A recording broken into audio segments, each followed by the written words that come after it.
Audubon Institute will submit to the city some plans to revamp a huge part of the New Orleans riverfront and place it under its control. This plan still needs a lot of pieces to fall into place, including financing, as Rob Masson reports.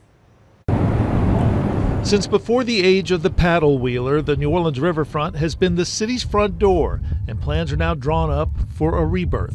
You'd have a series of gardens and playgrounds. You'd have a lawn, potentially the community center. More than 30 years ago, the Audubon Institute reinvented this section of the New Orleans riverfront, building the Aquarium of the Americas and Waldenberg Park.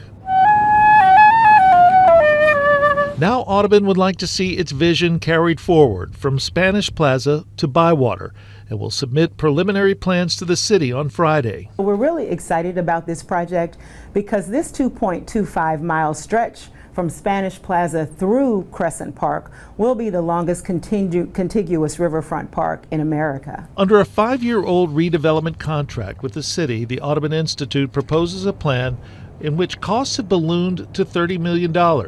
It proposes to reshape the riverfront to include more green space, dog parks, pickleball courts, and places where concerts may be held. I feel like that would probably be a pretty good idea. I mean, a lot of it is pretty unutilized area. There's nothing that really goes on around there. The Institute was hoping to get $15 million from the city, but so far, no commitment has been made. We don't have design, we don't have construction costs, that sort of thing. So it really is, in my mind, a little premature to talk about what it will cost. The Audubon Institute has a 30-year track record of managing properties on the New Orleans riverfront, properties like the Aquarium of the Americas and Waldenberg Park.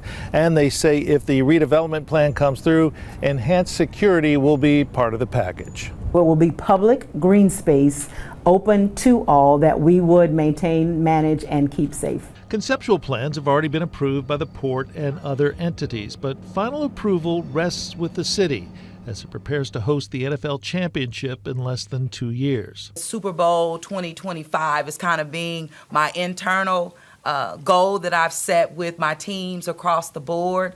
Though funding has yet to be secured, the Audubon Institute is confident. We know that the city is committed to the riverfront development, and here at Audubon we have a great team of fund developers, of course led by Ron Foreman, our president and CEO. So we're confident we will be able to raise the funds for this project.